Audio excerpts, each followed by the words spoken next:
Ready for a digital dive? You're listening to the GZ Chop Shop Podcast, the weekly tech and gaming media podcast that breaks down the latest news, law, and more. So plug in, because the GZ Chop Shop starts now. Hey guys, welcome back to another week of the GZ Chop Shop Podcast. I'm your host, Project Itachi, joined by my good friend and co-host, War Nurse. And as always, we have an amazing episode lined up for you guys this week. But before we get into this week's episode, I just want to let you guys know, if you haven't already, go check out our website, osntachmedia.com.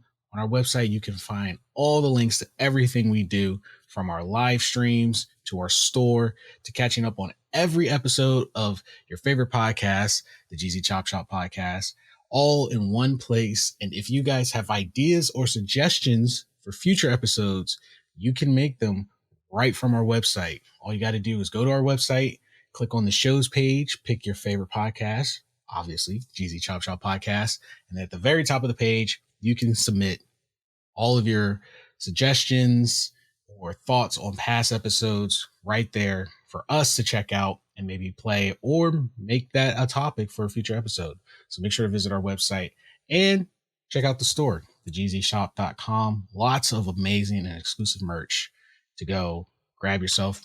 Nice gifts, maybe something else you want to rock. We got a lot of amazing designs. Definitely worth checking out. gzshop.com.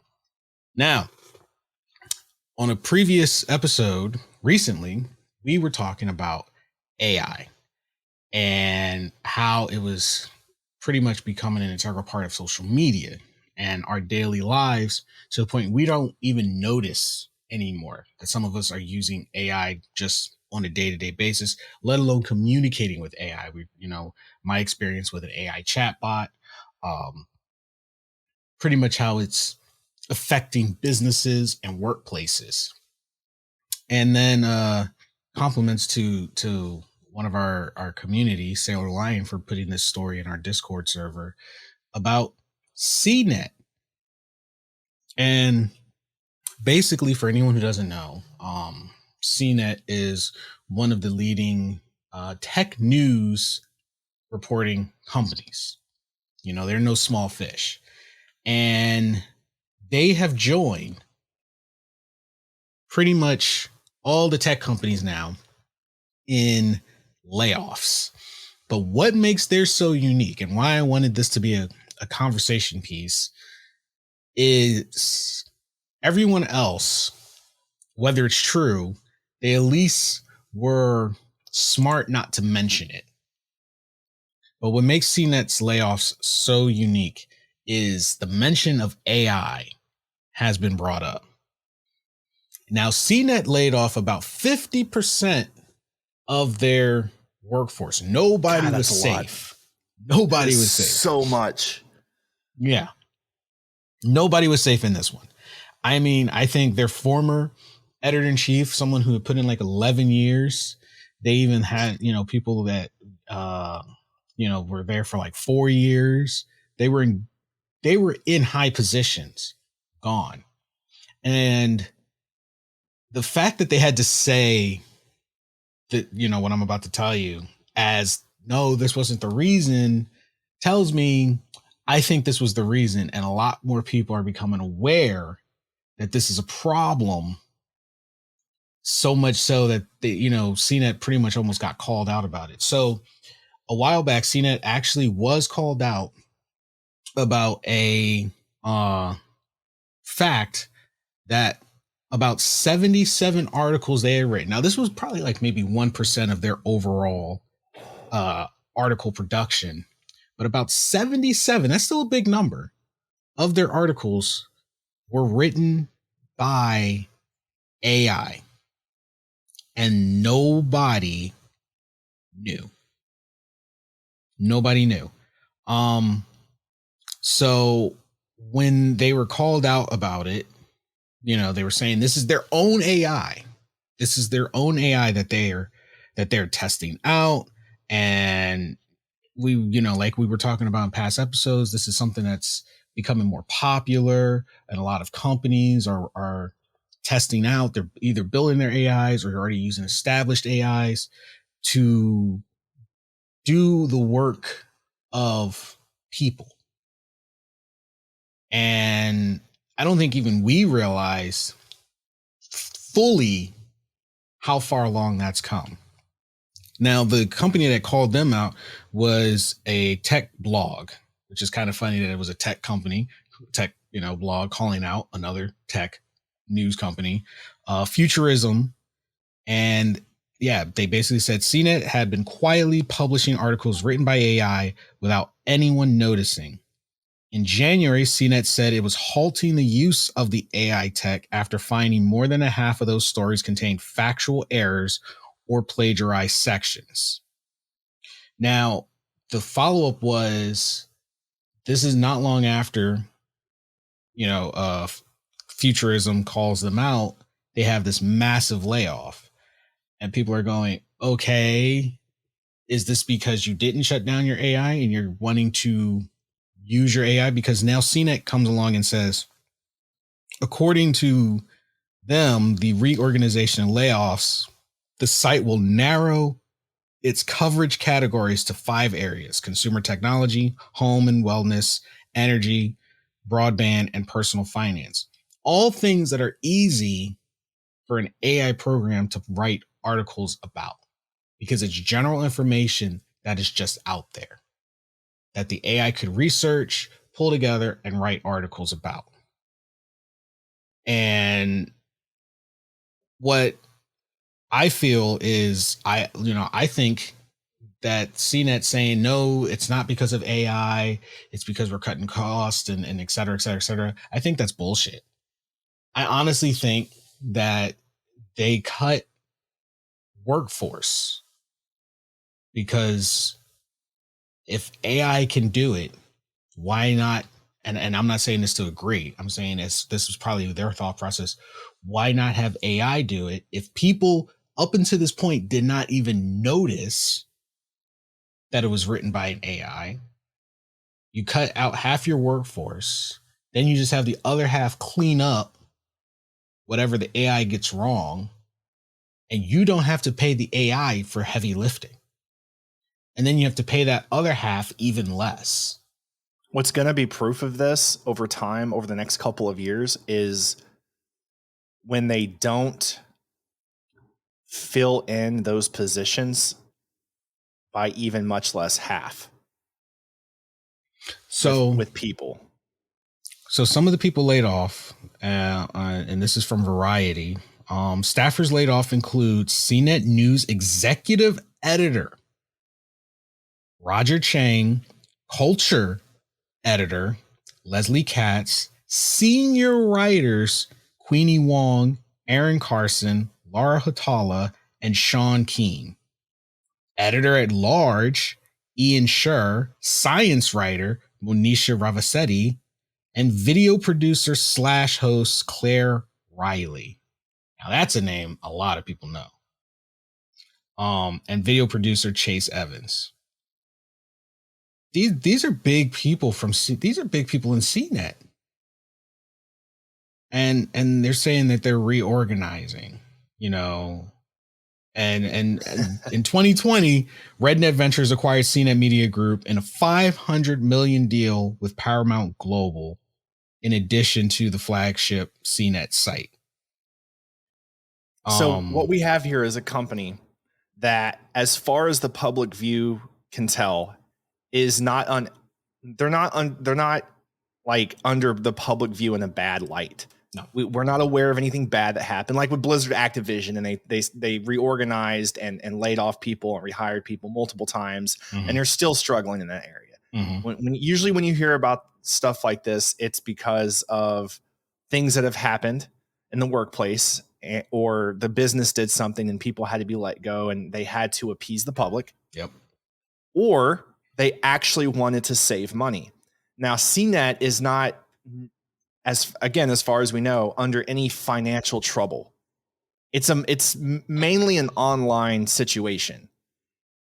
So having to worry about the kind of costs that you'd have to deal with a more public physical organization versus an online organization, it's not adding up there. So it kind of comes back to what I said before. Over the next couple of years, when we watch as the amount of people that have been let go are not replaced, there's your answer. Yeah. And to so quickly say, no, that's not the reason. That's not the reason, without any real reason besides the typical we are reorganizing. It's, and the thing is as the years go by, it's not just the online communities and online businesses. It's fast food restaurants. It's retail. It's grocery stores. Everything is being replaced with AI, automation, and you're seeing less and less people. Hell, when's the last time you went to a supermarket and you went to the checkout line, even in the middle of the week at its busiest, and you saw more than half of the checkout lines with a person there? They're at least at best half empty. They're never full. Yeah. But the one thing you do notice is the self-checkout lines increasing more. The amount of restaurants, mainly fast food, where there's less people and more automation. And it's it's already happening in the bigger cities. But as testing improves and the systems improve, we're starting to see it spread out more and more, and it's on the news more and more and more. And it comes back to something that futurists, scientists, and philosophers have talked about more recently over the past few years than ever. What are we going to do as a society? Not just individually, not just as a country, but as an entire planetary society, when too many people in the world are replaced by automation. Because the argument for, well, everyone just needs to work harder to go to college and earn this or that becomes more and more futile, a more and more moot argument. At what point do we draw a line, or do we come up with another way to support everyone while also allowing AI to continue to take over everything for the sake of the people on top saving money, making money, with less people involved to receive money by doing their jobs? And it's something that I think a lot of people are noticing, but not enough people are speaking out about. It's becoming a serious issue, and it's something that, we've talked about in the last few episodes, I think, at least a couple times, that people hear this stuff and it sounds like a movie. It sounds almost like a conspiracy. It doesn't sound something that's real, that could really happen, but we're watching it happen and we're doing nothing about it. Nobody's doing a single thing about it. We're watching it happen. And then at the very end, when it bites us all in the ass, as a society, not just individually, everyone's going to blame each other instead of fixing the problem. It's an issue and we're not doing anything about it. How do we balance technology and AI with humanity? That's a very valid question. And I think the reason no one is doing anything is because a lot of people are in denial that it is a problem. It's comfort. And one of the things that we like to do as well in society in general, I think this is anywhere in the world, we go, well, that's not my problem. Yeah. That's not my concern. My life, as long as my life is good and okay, someone else will fix it. It'll be okay. And then once those people are no longer okay, then they want to do something about it. But it falls on deaf ears because you got two people who are like, dang, sucks to be you, but my life is okay. Why should I upset my life for you? And then the people who go, I cried for help. You ignored me. Now you're here with me. Mm-hmm. And you're expecting my help? No. My fear for our future as humans in society is when you take enough of our humanity and the human touch out of society and replace it by machines, we ourselves start losing that. It kind of comes back to that. If you don't use it, you lose it kind of thing. Yeah. When you don't practice something over time, when you don't do something over time, over and over again, eventually you lose, you're not in touch with that anymore. I could not go back on a Navy ship right now after 12, 15 years and do most of that work. Yeah. Without having to be at least retaught. Yeah. And I think the same thing goes for the human touch and human connection. The more of that we lose as a society and we allow it to be replaced by machines and be separated from each other on almost every level now, the harder it is going to be for us to get it back. And the more it separates all of us. We have to find a way to allow these things to be interconnected without it actually hurting us like it's looking like it's starting to. Yeah. Yeah, no, I totally agree. And like I said, that was the reason, like when I saw this article, I said, you know, it's funny that we literally had just talked about this a few episodes ago, and within this month, it's been a hot topic lately. Yeah.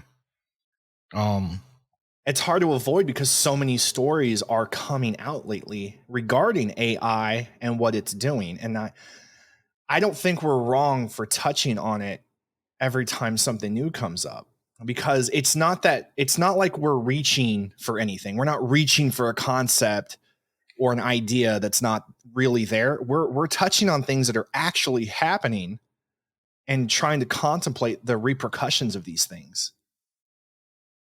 And with CNET settling in with its fellow tech reporting media company, or tech companies in general, even, you know, just when we say tech company, we don't mean just companies that invent, you know, technology. We're talking digital media, you know, that's their bread and butter, blog, news, everything.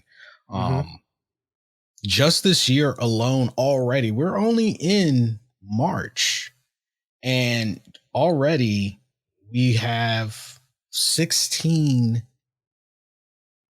companies that have, you know, done layoffs within these 3 months. Starting from January, we had NBC News and MSNBC with, you know, 75 layoffs. Microsoft and Alphabet, 10,000 and 12,000 layoffs. Fox Media, 130. Spotify, 600. Adweek, 14. Reddit is in there, but they haven't disclosed their numbers. Washington Post had 20.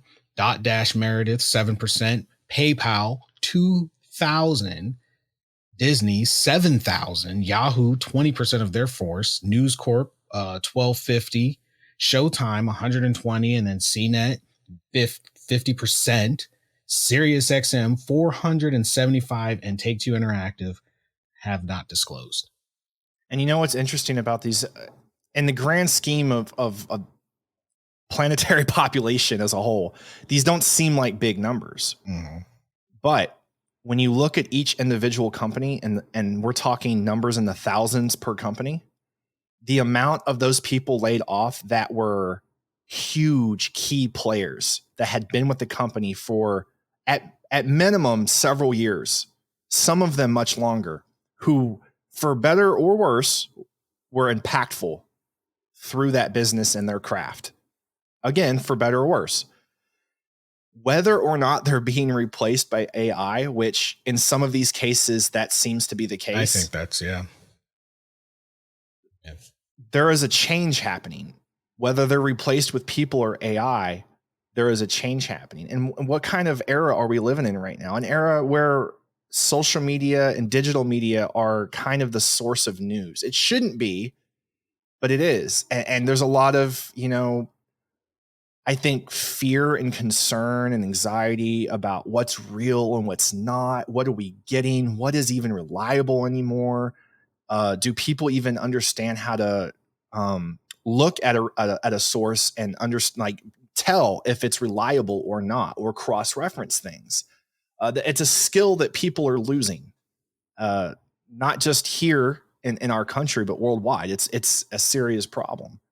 So I think, AI or not, that is a concern right there all on its own.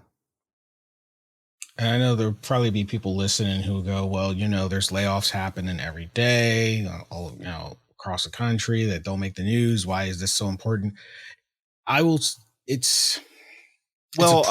a few of these have had a few of these companies, these tech companies, especially Google and CNET and Microsoft, have had whistleblowers regarding their AI programs.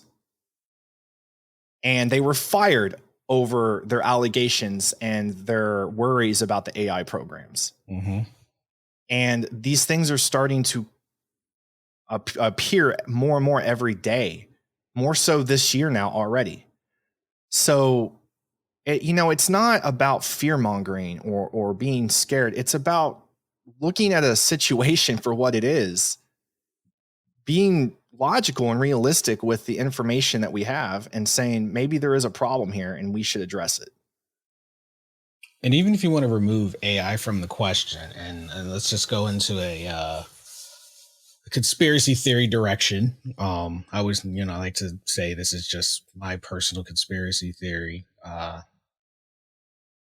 With inflation being the way that it is, and I always have to wonder, I'm like, I don't know where these companies think people are going to have the money to buy their product if all of them are firing and laying people off and these people don't have work. Like, I don't understand the logic with this. You're laying off people in the thousands. Now you've got more people unemployed that have college degrees, several degrees. Nobody is safe. People that were running their respective figurative ships gone, being and replaced. Again, people being laid off in companies out besides Microsoft's issues, of course, through Blizzard and Activision, but nothing, at least in the workplace, seems to have been the reason why. We're not seeing a toxic workplace situation here with these layoffs. We're seeing the layoffs with, again, people who are impactful for better or worse. Yeah. I also feel that retirement is an issue. So AI is designed, its original purpose, I believe, was to be an assistance to mankind. Now I feel that those with too much influence and wanting too much money are looking for ways to pocket more money, and they want to still produce the same amount of product, if not more, for less to make more. Like I've mentioned before, the rule in business is to make money while spending the least amount of money. That's how the rich stay rich and get richer. And they've found that solution. They've found that way. AI, COVID, opened up a lot of nasty doors. It opened up some good ones, and it also opened up some nasty ones. It allowed these companies to see how we reacted when everything was shut down. And because a lot of these businesses could not open up and they could not force people into work, they legally could not force people into these factories. Some of them even tried to take other approaches. Well, we're going to fire. And then it's like, oh, well, if you do that, you got to compensate them, because it is literally unhealthy. That's like you're telling them to march to death, and nobody in today's society is going to do that for any dollar amount unless they're in the military. And last we checked, all of those people are not in the military. So they're not going to just march to a factory. And it also revealed how unsafe a lot of these factories are, the terrible work conditions people had. People started realizing their worth and value. So in the same regard, these chairmen, these, boards started to try to figure out a way to circumvent having to pay those same people retirement. Okay. How do we get out of having to pay this person for their years of working in our cog machine for the rest of their lives? We don't want them set up. That's money we could have. That's always the name of the game. How do we bring us more money? How do we put more money in our pockets instead of yours? Okay, well, this is the retirement age. Because think about it. Why does retirement age constantly keep increasing? Everything gets more expensive, meaning you have to work longer, more years of your life. There was a time you could retire at 50. There was a time you could retire at 60. Now I think it's up to 75. It keeps increasing to match the typical life expectancy. They're hoping that by the time you can your retirement age, you're going to die. So they don't have to pay you shit. But people are also learning to live healthier. Once again, live a little longer. So they've got to think, here's an alternative. If it looks like you're not going to croak before you can walk out that door, we're going to lay you off. Now we don't have to pay you retirement. And you're so high up there in age, who's going to hire you when there's an AI that can do your job or the job of 10 of you? You know, the argument you're presenting wouldn't sound so, I guess, possible had it not been for the fact that before I became a nurse, I had worked blue collar jobs, and I worked in some warehouses. I'd worked, in some places that were, required manual labor. And these are important jobs. We kind of look at them like they're not important, but they're very important. They're truly a necessity in our society to have jobs that require manual labor and the movement of things and the processing of things. And even 10 years ago, all the way up until I eventually became a nurse and went on and did different things with my life, it was very common, regardless of where I worked at or the environment I was in or the company I was with, it was very common for me to hear people talk about this and watch it with my own eyes. People who would get fired or laid off after X amount of years because they were maxed out on how much they would make. And then they were immediately replaced by new people, regardless of how much experience they might have. Some of them had a lot of experience, but they would be paid at the very bare minimum. So your argument is sound. And it's kind of one of those things I feel like a lot of us can look at and see, and we acknowledge, but we acknowledge silently to ourselves. It's not something we all talk about. There are a lot of things in society, a lot of us don't really verbalize out loud. Mm-hmm. And I think it's because we don't want to believe that that's truly the case. Mm-hmm. Yeah. I know the old warehouse I used to work at, a lot of stuff has been automated, and that was just from about 9 or 10 years ago. A lot of things have been automated. Yeah. Why pay a person their value, their wage, when you can pay a non-living object to do it? Or I mean, in this case, when you don't have to pay a non-living object to do it.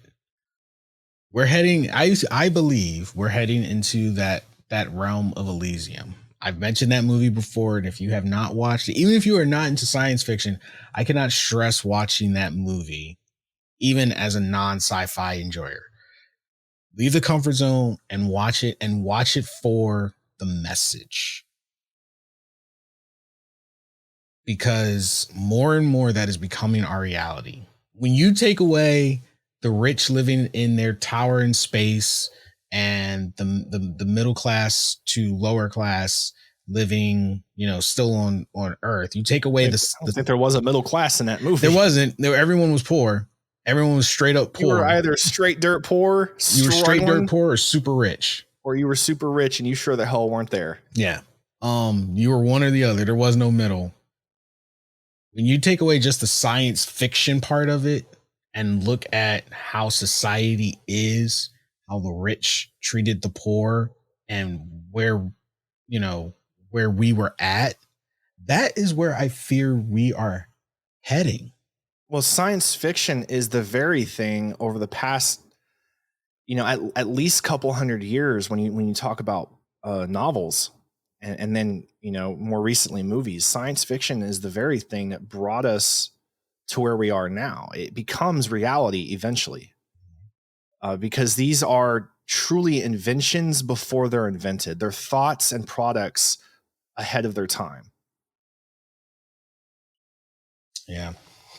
So very, very scary stuff. And now you see why, like, I wanted to talk about the CNET thing, because I said, this is just showing, we always joke about it. We always talk about things we talk about on the show and coming full circle, and look at, not even usually I'm really excited about a topic, but honestly, this just really made me depressed. It's a depressing thing, but it's something that needs to be addressed. Like you said, we're too afraid to verbally, openly address it. Like, this is what social media platforms should be for, to call this stuff out, to go, hey, something doesn't look right. We need to fix this. And people, and possibly present solutions. You say, well, how do you solve this? Learn all of these companies and follow the breadcrumbs back to who owns them. If these companies are willing to treat people you possibly know like crap, and don't take someone else's sudden bad news as, man, it sucks to be you, my life is still okay, because they thought that a few days ago about someone else. And you are just literally one bad day away from being that exact person. And you definitely know you would want someone to give two shits about your bad day. This is the chance for us to help. Follow the breadcrumbs, see who owns this business. And if you can find an alternative, go to a competitor. Stop supporting them. Because if they don't need their employees, they don't need people and personnel anymore, and they want to automate things, and they want to cut costs and save money. They still want your money, but they don't want to pay someone their value. Then you say, you don't need my money. Well, that comes down to perspective too, because if let's say you're supporting a company for their product, whatever that product is, knowingly supporting them, knowing that they're mostly made up of automation and AI now, minus the people running the said company. Who are you supporting? Are you supporting the machines? Because you're no longer supporting the people doing the work. Yeah. So are you supporting the machines, or are you just supporting the people in charge of the machines? That's a whole rabbit hole, philosophical question on its own. I mean, I guess at a snapshot, to give give everyone some thoughts to chew on, you could say you're supporting the people in running the company, and indirectly to produce more machines over man labor. You're indirectly supporting the advancement of technology at the cost of man's downfall. Which sucks, because there's some technology out there that is essential, like life-saving technology. People, we want that. We need that. The Matrix 4 got really bad reviews, but like in hindsight, kind of don't blame Neo on some level. Are we any different than his character when he knew what he was doing by just staying in the machine and living in a false reality? Like in that sense, because he basically said, like, what's the point? Because he was at the time only one man. He made a sacrifice and the world carried on. And we were right back. And basically, Neil Patrick's character basically said it. It was like, you put a hamster in their wheel and they're happy. Just give them their wheel. Basically, just keep us pacified and we'll be happy. Tell us it's for our own good. In that sense, it's no different than the parent who gives their child something just to make them stop crying instead of fixing the problem. I don't know. I mean, again, these are rabbit holes we could go down, and they're just conversations. They're not, don't just take them with a grain of salt. Take them with a grain of salt. Don't, go sit in a corner and like go down this dark abyss of thought. Like, they're just thoughts. They're just conversation pieces, and they're things to just, there's nothing wrong with acknowledging things for what they are, being aware of them, and discussing them. Yeah. But before we get into that deep rabbit hole, that's actually all the time we've got for this episode. But we would love to hear from you guys. What are your thoughts? Do you feel that everything is proceeding in a way that it needs to for our advancement? What are your thoughts on the positives? What are your thoughts on the negatives? We would love to hear from both sides on this. How do you guys feel about all the layoffs happening in the tech industry? If you guys remember from a previous episode, I mentioned that, this was a bubble and it was eventually going to pop, and we're definitely in the pop phase. It's popped and it's still spilling. So I definitely would love to know what you guys think about it. So make sure to visit our website, osntachmedia.com, and click on the show page. And you can submit your thoughts right there at the top of the GZ Chop Shop show page. But anyway, thank you for spending some of your time with us. You guys have been amazing. Take care of yourself and each other, and we will catch all of you wonderful people in the next podcast.